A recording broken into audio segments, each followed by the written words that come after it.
Honeymoon ট্রিপে যমদূত চন্দ্রাবতী, মাঝপথেই রুকুকতিকে আটক করল একজন গুন্ডা। আমরা এমনটাই দেখতে পারব আজকের পর্বে। বিস্তারিত জানতে ভিডিওটি দেখতে থাকুন। স্ট্যান্ড আপ কমেডি প্রতিযোগিতার মঞ্চে পারুল আর রায়ানের লড়াই ছিল দেখার মতো। যদিও পারুল তার সেরাটা দিয়েছিল, কিন্তু শেষমেশ রায়ানের ক্ষুরধার লেখনী আর অভিনয়ের কাছে সে পরাজিত হয়। তবে রায়ানের আসল লড়াই শুরু হয় যখন তার সামনে এসে দাঁড়ায় পাবলো। পাবলোকে হারিয়ে দেওয়ার পর রায়ানের দম্ভ আকাশছোঁয়া হয়ে ওঠে। সে বুক ফুলিয়ে ঘোষণা করে যে এখন লড়াই সমানেসমান বা 1-1 পর্যায়ে পৌঁছেছে।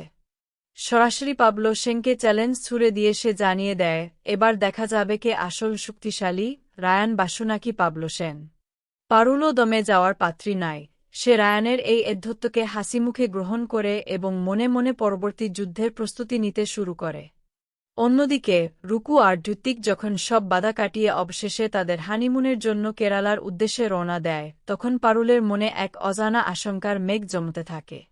যাত্রাপথে রুকুর ফোন আসতেই পারুল আরও চিন্তিত হয়ে পড়ে। চন্দ্রাবতী সানালের কুটিল চাল আর প্রতিহিংসা নিয়ে তার মনে আগে থেকেই ভয় ছিল। সে ফোনের ওপার থেকে রুকুদের বারবার সাবধানে থাকার পরামর্শ দেয়। এক গভীর উৎকণ্ঠায় পারুলের বুক কাঁপতে থাকে। সে অনুভব করতে পারে যে কোনো এক বড় বিপদ হয়তো তাদের ছায়ার মতো অনুসরণ করছে। তাই সে মনে মনে ভগবানের কাছে আকুল প্রার্থনা জানাতে থাকে যেন তার প্রিয় রুকু আর ঋত্বিক সুস্থ শরীরে ঘরে ফিরে আসে। রুক্মিণী ও ঋত্বিকের গাড়ি যখন কেরালার পথে কিছুটা এগিয়েছে, তখনই হঠাৎ এক অভাবনীয় পরিস্থিতির সৃষ্টি হয়। অতর্কিতে কয়েকটি গাড়ি এসে চারপাশ থেকে তাদের পথ আটকে দাঁড়ায়। কিছু ভাড়াতে গুন্ডা গাড়ি থেকে নেমে উদ্দেশ্যপ্রণোদিতভাবে বিবাদে জড়িয়ে পড়ে।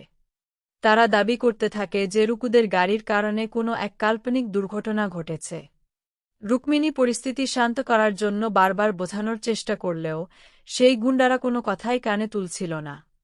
তাদের উগ্র আচরণ আর ক্রমাগত হুমকির মুখে রুকু ও ঋত্বিক বুঝতে পারে যে তারা এক গভীর ষড়যন্ত্রের জালে আটকা পড়েছে।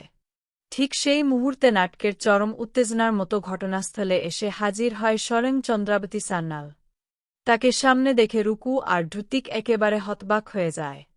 চন্দ্রাবতী তার স্বভাবজাত সেই ঠান্ডা গলায় বিদ্রূপের সুরে বলে ওঠে, যাব বললেই কি যাওয়া যায়?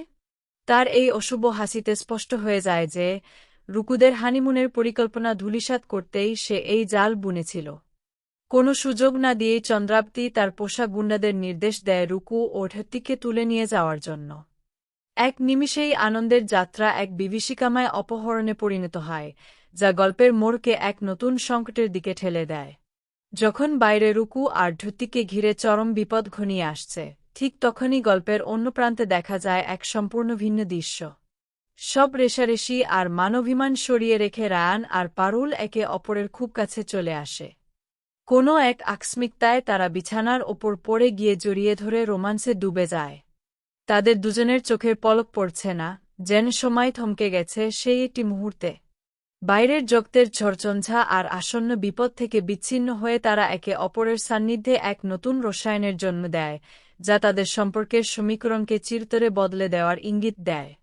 আজকের পর্ব আপনাদের কেমন লাগলো কমেন্ট করে জানিয়ে দিন। আপডেট পেতে চ্যানেলটি সাবস্ক্রাইব ও বেল আইকনে ক্লিক করে রাখুন।